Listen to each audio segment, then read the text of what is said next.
इस तरह से बिना किसी परमिशन के बिना किसी जानकारी के हॉकर्स को हटा दिया गया। ये इंक्रोचमेंट के खिलाफ ही आज टीएमसी सड़क पर बैठी थी। देखिए, इसका दो आंसर है। पहला तो मेरे को बहुत खराब लगा आज देख के कि 215 वाला पार्टी का हालत क्या हो गया है। हम तो देखे फोटो में कि सिर्फ सियालदा में ही हुआ है ये सब। हावड़ा में भी होने का बात था, बालीगंज में भी होने का बात था, शायद वहां पर हुआ नहीं है। तो इसका जिम्मेदारी तो पार्टी को लेना पड़ेगा कि 215 वाला पार्टी का आज ऐसा हालत हो गया कि 50 आदमी नहीं है। 3 विधायक, सीनियर विधायक वहां पर बैठे हैं और गिन के 50 आदमी नहीं है, पुलिस रोक दिया है।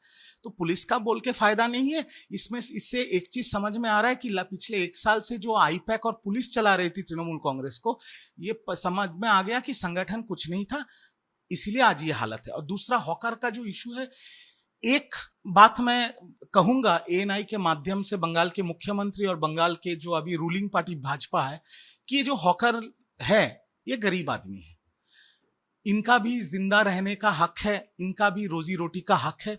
वो आप लोग देख लीजिए, सरकार को भी थोड़ा टाइम चाहिए होगा। एक दिन में सरकार के खिलाफ आवाज उठाने से कुछ नहीं होता, नया सरकार है, उनको भी थोड़ा टाइम देना पड़ेगा। बट मेरा ये विश्वास है कि बंगाल के मुख्यमंत्री और भाजपा इन गरीबों के बारे में भी सोचेंगे। पर एक चीज समझना आपको पड़ेगा, जितना मैं शुभेंदु अधिकारी और श्रमिक भट्टाचार्य के बात से समझ रहा हूं कि they want to change the idea of Bengal. Bengal का जो छवि बना हुआ है देश में या विदेश में, इसको बदलना चाहती है भाजपा। भाजपा चाहती है कि बंगाल में इन्वेस्टमेंट आए, देश से आए, विदेश से आए। बंगाल में हेवी इंडस्ट्री हो, भारी कारखाना हो बंगाल में, ताकि बंगाल के बच्चों को बाहर ना जाना पड़े नौकरी करने के लिए। बंगाल की छवि ऐसी बने देश के सामने या विश्व के सामने कि जितने भी विश्व के बड़े बड़े लोग हैं वो बोलेंगे कि हमको बंगाल में निवेश करना है।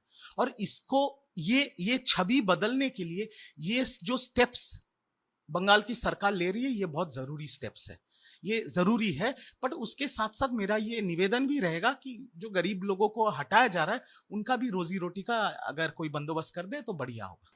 बंगाल की बात करते हैं, पहले मुख्यमंत्री जो है वो डिस्ट्रिक्ट वाइज एडमिन मीटिंग करें। आज वो हावड़ा में भी थे, दुर्गापुर में भी थे। एक चीज जो सामने आ रही है, अनऑथोराइज्ड कंस्ट्रक्शन। उन्होंने साफ कहा है कि जो लोग भी पैसे लेके, घूस लेके या जैसे भी अनऑथोराइज्ड कंस्ट्रक्शन करते थे, उसके खिलाफ वो रहेंगे। बुलडोजर भी देखा गया है कि चिजरा वगैरह में जला है। इसी कैसे करेंगे? देखिए, मैं एक चीज समझता हूं कि इलीगल कंस्ट्रक्शन तो ऐसा नहीं कि सारा बंगाल का इलीगल कंस्ट्रक्शन 15 साल में हुआ। ये लेफ्ट के जमाने से ये बीमारी स्टार्ट हुआ था, इलीगल कंस्ट्रक्शन, अवैध निर्माण का। जो स्टेप्स बंगाल के मुख्यमंत्री ले रहे हैं, उनको बंगाल की जनता बहुत पसंद कर रही है। पिछले 14-15 दिन में नई सरकार ने जो बैटिंग की है, मैं आपको इतना बता दूं, बंगाल की जनता बहुत खुश है उससे। अब कहां बुलडोजर चलेगा, कहां दूसरा हथौड़े से तोड़ा जाएगा, वो तो सरकार ठीक करेगी। अब कुछ लोग, कुछ पार्टियां तो जाके स्टे ऑर्डर भी ले रहे हैं, क्योंकि बुलडोजर के खिलाफ कुछ सुप्रीम कोर्ट में भी कानून है।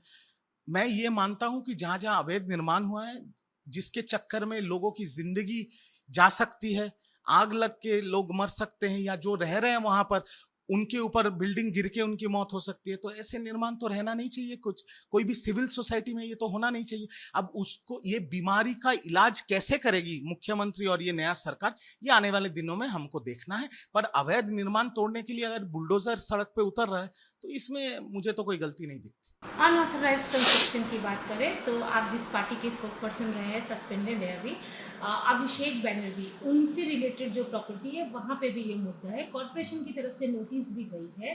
काफ़ी कुछ पॉलिटिकल अप डाउन्स हो रहे हैं। मेयर जो कोलकाता के हैं, वो उन्होंने साफ कहा है कि मुझे पता ही नहीं नोटिस कैसे सर्व हुई। उनकी जानकारी के बिना नोटिस उनके घर तक पहुँच गई।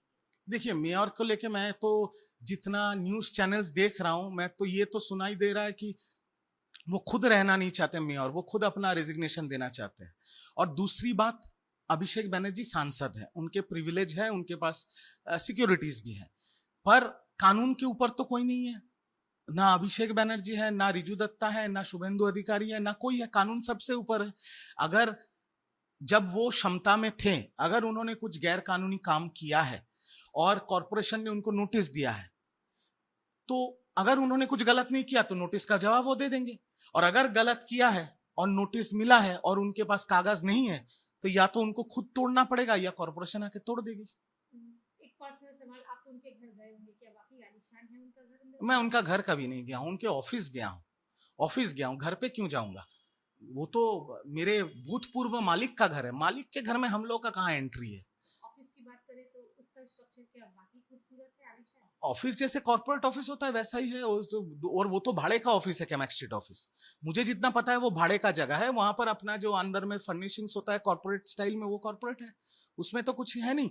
बट ये जो उनका घर है, जिनको जो अभी सेल्फी पॉइंट बन गया है, वहां पर कॉर्पोरेशन से सुनाई में आ रहा है कि अवैध निर्माण हुआ है। अगर अवैध निर्माण हुआ है तो वो तोड़ा जाएगा या तोड़ दिया जाएगा।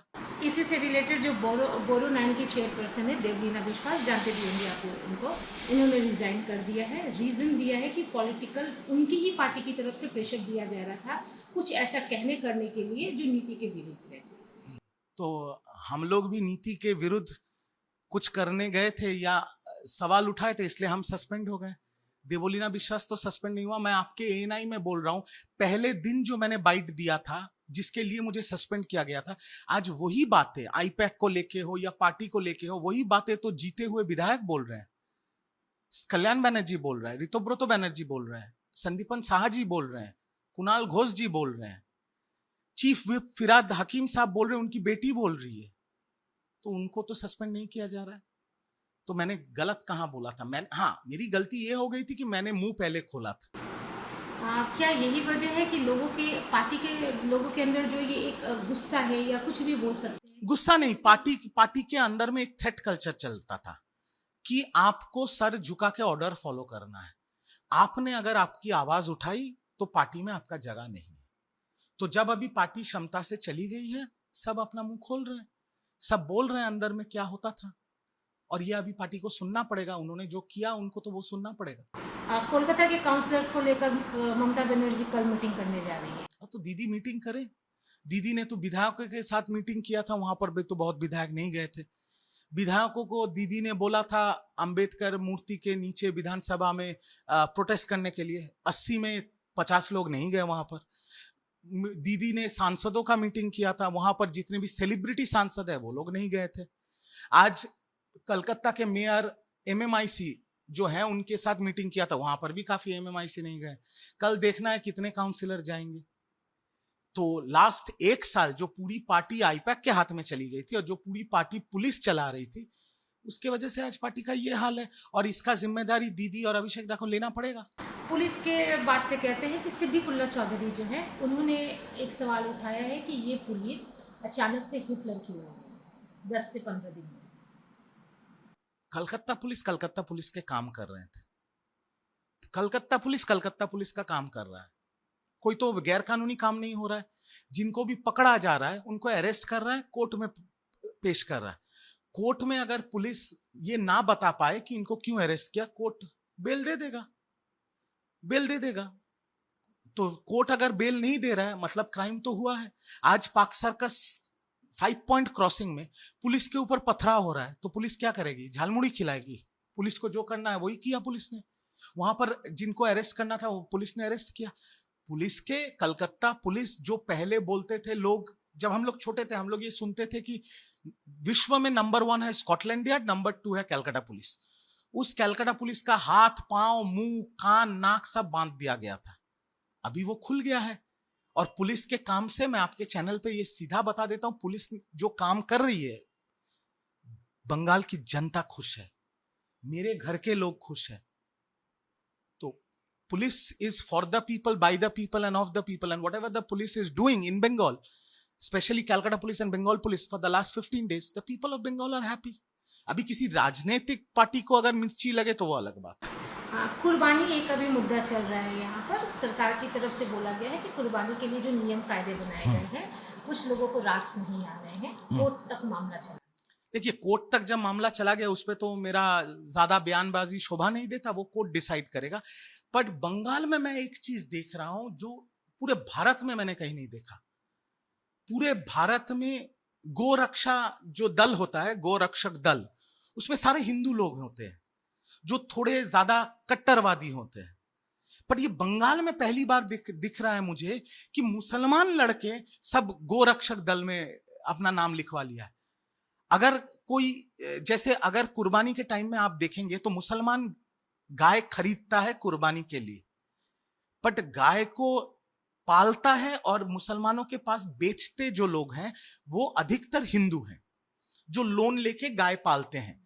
तो यहां पर पहली बार मैं देख रहा हूं जो मुसलमान हैं वो बोल रहे हैं कि ये कानून सही है। ये मैंने तो नखोदा मस्जिद का इमाम साहब का भी भाषण सुना, उन्होंने कहा ये 1950 का कानून है, वो अभी लागू हो रहा है। और वो खुद बोल रहे हैं, मैं कौन हूं, मैं तो कोई नहीं हूं, इमाम साहब खुद बोल रहे हैं कि बीफ मत खाओ, कुर्बानी में गाय को कुर्बान मत करो, उल्टा बकरी है, खस्सी है, वो सब का कुर्बानी दो। और उन्होंने एक फरमाइश भी रखी है सेंट्रल गवर्नमेंट के पास कि गाय को नेशनल एनिमल घोषित कर दो। मैं उनके साथ सहमत भी नहीं हूं, उनके खिलाफ भी नहीं हूं, पर मैं ये बोल रहा हूं कि जब सरकार ने एक कानून लाया है वो कानून को आपको फॉलो करना पड़ेगा। अगर वो कानून आप फॉलो नहीं करोगे तो कानून आपके खिलाफ एक्शन लेगी, सीधा बात है। अभी कोर्ट में मामला है, कोर्ट अगर कुछ अलग सिद्धांत पे आता है तो फिर देखा जाएगा, बट फिलहाल यही कानून है और इसको स्ट्रिक्टली फॉलो करना है। अब से डीडी फ्री डिश की चैनल नंबर 57 पर देखिए न्यूज नेशन।